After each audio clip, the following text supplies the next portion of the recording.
This episode of the Crackcast is brought to you by our friends at BigDoor24.pl. It's a new service that not only matches expats with local property experts who speak their language, but it gives you cash-back discounts on successful credit applications. So go to BigDoor24.pl, that's BigDoor24.pl. Find out all the information you need to get the mortgage you want. Again, BigDoor24.pl. Make sure you use the special promo code CRACKCAST to get a great cash-back offer. And now, on with the show.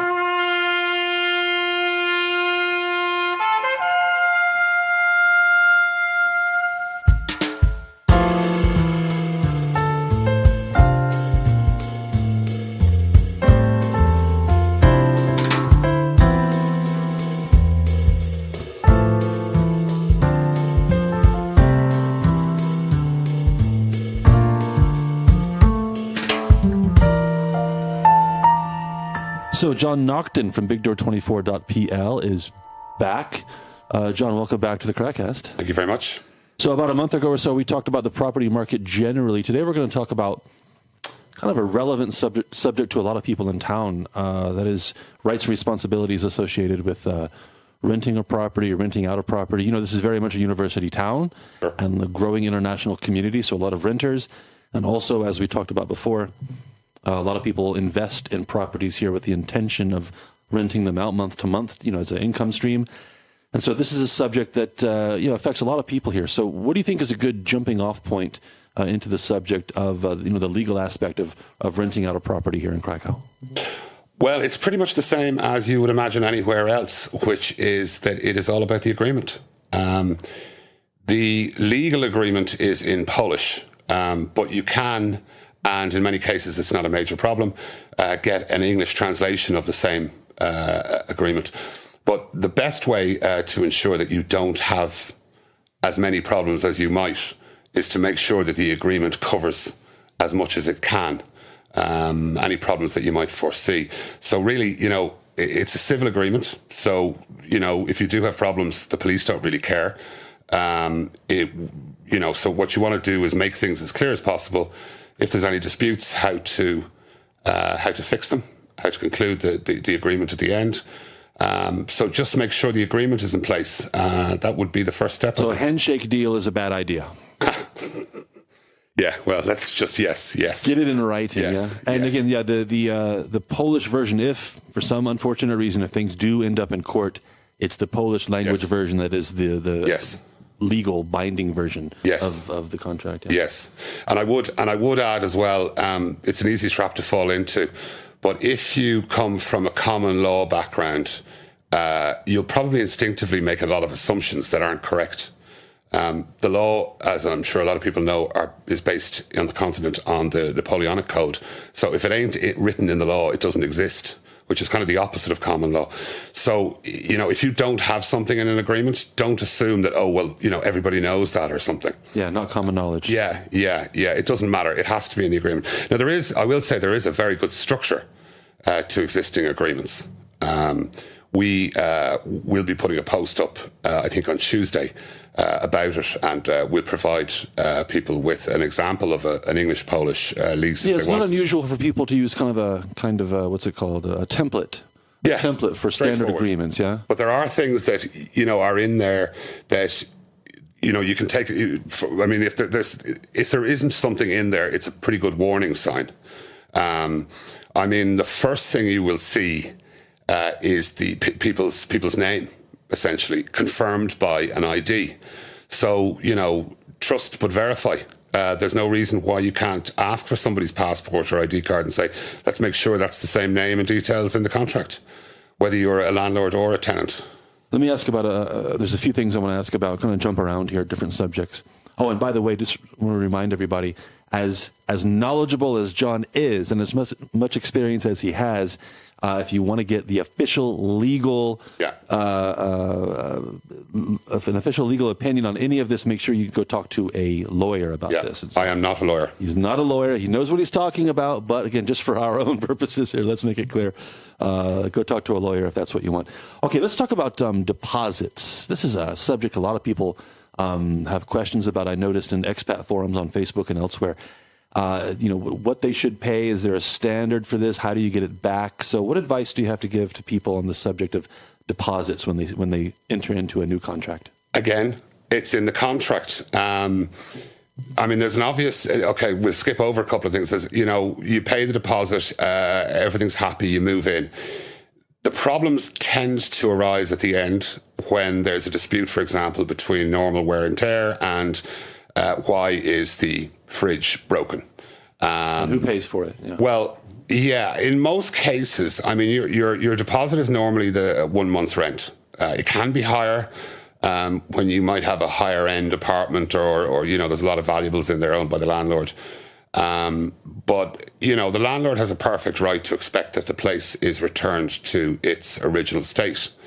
When there's a real dispute, and an honest dispute, again, in the agreement, I've seen agreements with this where they suggest they can bring in 2 independent assessors, one each. They decide between the 2 of them and they just take an average. There's different ways of doing it, but that's the one I've seen. So that might just be 2 real estate agents. And they just take the average and agree to that. And if you've paid 1 month's rent, and a lot of people do that. It's also not uncommon, I think, to see 2 months' rent as well, which is a really high bar to meet. It means in your first month when you move in, you've got a triple payment, which is a lot. But to get that 1 month back, of course, you need to give notice, usually a written notice, I suppose, of intent to move out. Every single communication you have between the landlord and the tenant should be documented, full stop. No exceptions. Whether it's an email confirmation of a telephone call you just had, everything should be detailed. And again, in a good agreement, and when I'm saying a good agreement, I mean a normal agreement that agencies would put together, it's quite detailed. It says, when you do this, X happens, Y happens, you get the keys, you get your deposit, contract over. Document everything. Yeah. Now, this is another common situation for a lot of people in Krakow when it comes to filing or applying for their legal residence. And when they use a particular address, if they're renting that address, they need the cooperation or the consent of the owner of that address. True. What can you tell us about the process or the obligations maybe for owners when it comes to helping renters get legal residency at the address that you're providing? So, not being a lawyer, but in my experience, landlords have absolutely no obligation to do that. They are simply providing an apartment. There's no particular reason why a landlord would refuse to allow that. There is a certain small risk depending on what the tenant is doing with that address or whatever. So generally, most people will say sure and help out. But again, talk to a lawyer. But as far as I know, there's no legal obligation. Yeah, I don't think this is still the case, but I do know for sure that some time ago, maybe 10 years ago, that most landlords did not want to do this because giving you, it's called zameldowanie in Polish, giving you zameldowanie gave you some legal rights to stay there and made it hard to kick you out if it came to that. And so understandably, no owner wanted to give you right to stay there forever in their property if you somehow refused to move out. But I think it's a bit different now. I don't know, but I do know, I think you're right about that. Certainly 10 years ago, it was an issue.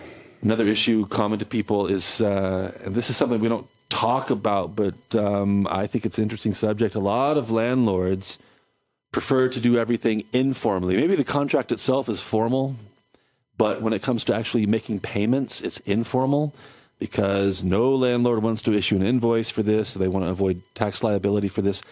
I'm sure, according to the law, that owners are liable for taxation on the income they receive from renting the property. But at the same time, I'm sure that the vast majority of owners don't report it. So what can you tell us about their obligations as an owner when you're receiving income from a rented property? The obligations as an owner to the tax office? Yeah. To pay their taxes. Basically. Yeah, it seems pretty straightforward. But I mean, it's where I think you've raised an interesting point though as well, because you're talking about documenting the receipt of the rent, which again, it's important for the tenant to make sure that they have proof of that if there's a dispute later on. Yeah, because typically I think paying in cash is a bad idea. Yeah, even just a signed note or something, but just, to be honest, the easiest thing, just pay to bank accounts. Yeah, make it a bank transfer. Yeah. In this day and age, you can do it on your phone in like 3 minutes. It's not a big deal. If a guy's demanding cash, if a landlord's demanding cash, you're probably going to have a problem somewhere else. Yeah, I think it's a big red flag if your owner says, give it to me in an envelope, leave it in the mailbox on the first of the month. That's a bad sign. Yeah. I guess if you're a renter and you suspect your owner is not being completely honest with the tax office, okay, I don't know what you're supposed to do with that information. I doubt you want to go report him or something, but that's kind of their problem, I guess. Yeah. But if they ask for the money in cash, that's a big red flag, I suppose. Yeah, it might be okay, but again, I mean, there could be other issues later on down the line. So, yeah. If a party breaks a contract, renter or owner, how enforceable is that contract really? Legally, there's no reason why you can't enforce that contract. Now, how you do it is a completely different matter. On average, I am told by people who know these things that it can take 2 to 4 to 5 years to even come in front of a judge. So there's a large element of why bother. This has to be the lowest possible priority for the courts, I imagine. Well, yeah. I mean, it's a small claims court. It's hugely unlikely you're talking about anything more than a couple of thousand zloty, which is not a small amount of money. But in the general scheme of things... Yeah, do you want to invest that much time and effort and possibly a lawyer to recover this amount of money? Yeah. I mean, as a landlord at the same time as well, you obviously want to make sure that if you have the deposit and you haven't received 1 month's rent, that you act very, very quickly. The legal status of that, I don't know. I would suggest that, because it is changing. And it depends on the seasons as well as to when you can throw somebody out of the apartment.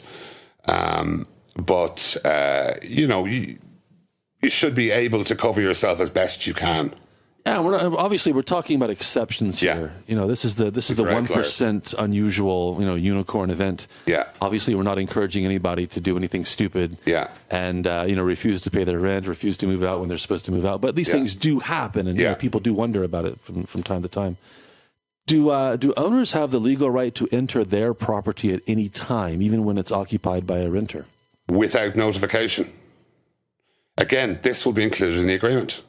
And again, this is probably another little bit of a red flag. A proper professional landlord would have no objection to a clause in the agreement stating that the landlord needs to give 24 hours notice of a visit, or somebody has to be there, etc., etc.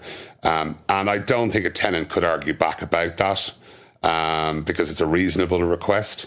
But again, it's what's in the agreement. If the landlord turns up and just demands entry, you're out of the legal realm. Another big red flag. Who's bigger than the other guy? Yeah, another big red flag. If your owner shows up saying, "I want to come in," that's kind of yeah. Kind of like the make your payment in cash. Yeah, it's just a sign that you need to change addresses. Yeah, and again, in all my time, I've heard some horror stories, but they really are outliers. And I think it's like any relationship; you have to have an element of trust in it. If your instinct is giving you some bad vibes as a landlord or as a tenant, then probably best just to walk away.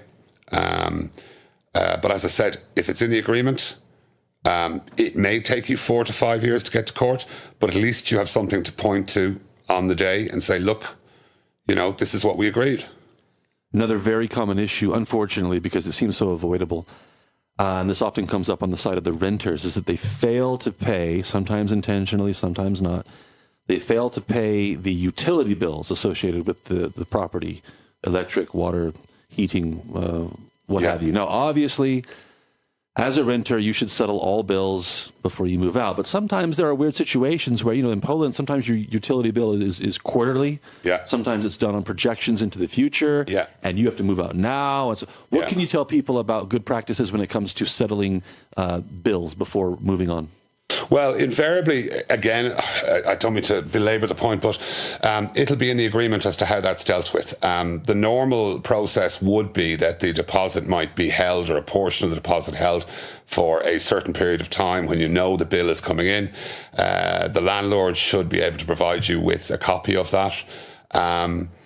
So that's normally how it would be done. If your electricity bill is, I don't know, 300 zloty a month, you haven't received it for 2 months, then it's going to be around 600. You can come to that agreement, and you should have it in the actual legal agreement. There is a growing, I see it, I'm hearing this, that there's a growing situation now, though, where certainly when I was back renting, I had to go and put all the bills in my name. I think the more professional landlords are now kind of facilitating certainly the number of foreigners in Krakow by saying, look, add 600 zloty every month to the rent, and every 3 months we'll split it, we'll figure out which is plus 50 or minus 50.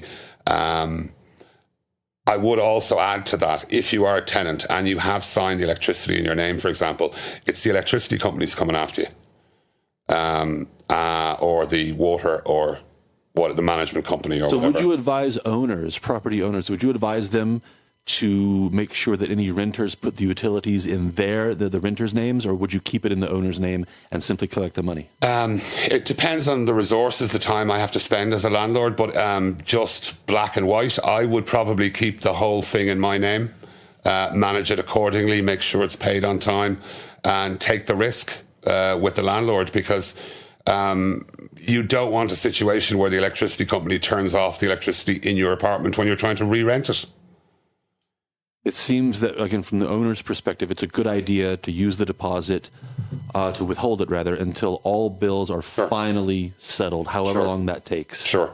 I think you don't want to expose yourself, because, again, bills here, especially, after, for example, the winter heating season, you can be really shocked in April when you get some crazy bill that covers like October to January, something like that, way beyond what you expected. Yeah. And then, your renter's been gone for 2 or 3 months at that point. So it's hard, but even if your renter, even if it's a bit of a, pain or a source of pressure for the renter, I think as an owner, you have to protect yourself from being exposed to these massive bills. And that leads to actually a particularly important point, which you won't find in any agreement, which is, as a tenant, and the landlord should do this as well, make sure the tenant knows how the heating works or the water works, because I think we've all been in instances where we can't, the controls look a little bit different than the previous place we're in, and suddenly the bill is enormous because the heating is going on at 3 a.m. and shutting down at 7. So, again, that won't be in the agreement, but a good landlord will say, look,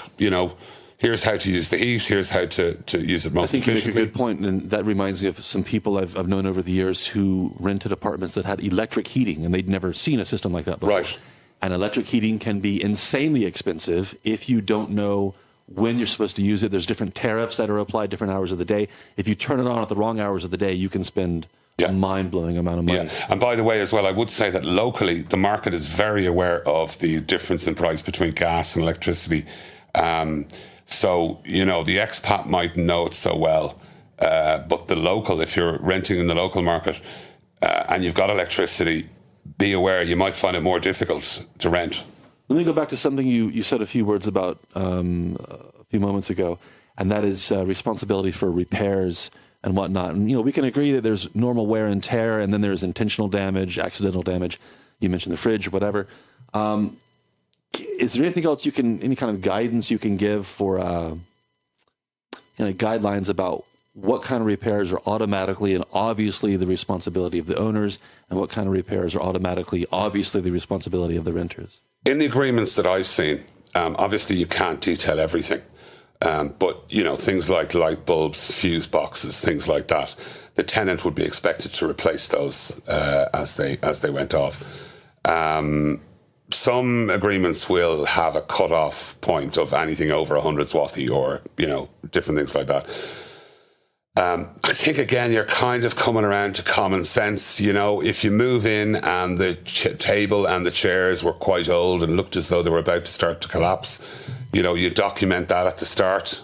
And if they do collapse, if you don't document it, the landlord will just say, you broke it.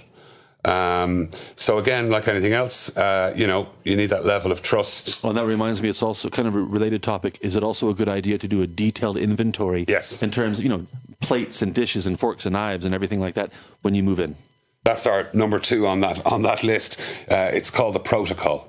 and you get every single reading for all the utility things, you really want to identify areas where you think there might be a problem. So if you do see that half-broken kitchen table, then just make sure it's documented beforehand. I would just add as well, I mean, there's a natural aversion to using agents by both the landlords and the tenants, and that's fine. I'm not here to argue for or against that. But there's nothing wrong with bringing in an agent when two parties have already decided that they want to rent to each other. You could find an agent for 200 zloty who can come in with a standard template agreement, represent just one side or both. It doesn't really matter. It'll be in both Polish and English. And they can, with their experience, just highlight areas where they think there might be an issue. So when they do the protocol, they know exactly what to do. They know where to look, what to expect, what's reasonable and what's probably a problem area. So that's an opportunity. That's an option as well. You're not paying them a full commission or anything like that, but you should pay them for their time, like a lawyer or a doctor, because a good one knows what they're talking about. One more thing on the subject of repairs and replacements and upgrades and whatnot. It's not uncommon, I think, for the renter to make certain investments or upgrades into the furnishings, or buy a new, it could be a toaster or whatever, and then that money is deducted from the rent by the owner, and they just agree to do this. Yeah. It's not unusual. The renter is buying something that's going to stay in the apartment long after they're gone, for example. Again, obvious point, but something to make what would you call it, like an annex to the contract, like on such and such a date, the renter bought this, and we agree that it's deducted from the rent. Document everything.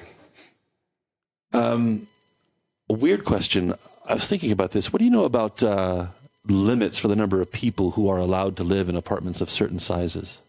You mean a legal limit? Well, no, I just wonder if, I rent an apartment, a 2-bedroom apartment from you, and I put 6 people in there. Can I do that? Is it my problem? I don't know. Problem? I honestly don't know. I'm curious about that. One would hope that there is.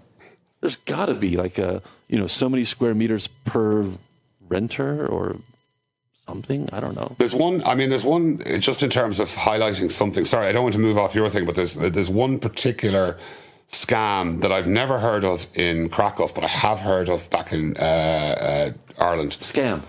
Okay. Which is that you rent an apartment, then you advertise that apartment, and then you receive 214 deposits off people in the space of a week. Yeah. And then you clear off. Now, again, I've never heard of that happening in Krakow, but I wouldn't be surprised if somebody tries it. I'm sure it's a universal thing. So I just wanted to highlight that. Sorry. So that should be got around with by making sure that the ID is real and it matches the agreement. So, sorry, that's apropos nothing. What other advice and information do you have for people looking to rent a place, either as a renter or as an owner?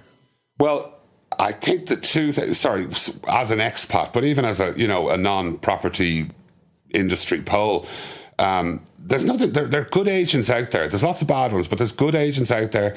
And in a lot of instances, they can be quite helpful and certainly cheaper than a lawyer to just ask them for an hour of their time to help you put the deal together. And then the second part I would say would be that there is on Facebook a group called Expat Advocacy Rights or Advocates, and they're quite good. I think. Krakow. Yeah, for Krakow, yeah. I don't know the full details, but I understand they're an NGO and they provide a completely free legal service to help people with not only property, but, most of the disputes do tend to be about property. We'll put a link in the show notes. Exactly. Yeah. So if you're an owner, if you're a renter, this is a big deal. This is a kind of a financial investment in a sense. Take your time, document everything. No reason to rush. No. Get everything in order. Right? Treat it seriously as you're renting anything else. A lot of people have this impression, especially from the renter side, that, I'll call this guy, I like the place, here's 1,000 zlotys, give me the keys. Yeah. And you're really asking for trouble if you don't take proper care. Well, there's nothing wrong with asking a couple of questions. If you're a landlord and somebody is from outside of town, why are you here? Are you working in the new Shell unit or something like that? I mean, are you here any long-term contract, short-term? I mean, this is a very, very dynamic rental city. Oh, definitely. Yeah. From 1-2 days to 6 months to Erasmus students for 3 or 4 months. Well, like we talked about before, there are entire buildings that are de facto investment properties for renters. You know, people don't live there long term. They hire it out to other people. Yeah. And these people change apartments every academic year, basically. Yeah. And I mean, as a renter as well, you want to be very conscious of what what you're reasonably hoping to do. If you're here as a student and you fancy partying every single evening, great, have a fantastic time, but there's no point being slap bang in the middle of an old building surrounded by elderly neighbours who, with all due respect, are going to have the cops out to you every night at 10 o'clock. So you want to be a little bit clever about that as well. I know the feeling very well. I have to go downstairs in my own building from time to time and bang on the door. I'm one of those old people. That's what I do. Definitely. Okay. Definitely. I'm a bad neighbor to have if you're loud. Definitely. I'm very, I have no problem with telling you to shut the hell up. But, yeah. BigDoor24.pl is the site. If you have questions of your own about renting out a place, finding a place to live, buying, selling, renting, anything to do with the property market, that's where you want to go, BigDoor24.pl. John Naughton, thanks for stopping by, and we'll talk to you next time. Absolute pleasure. Thank you, sir.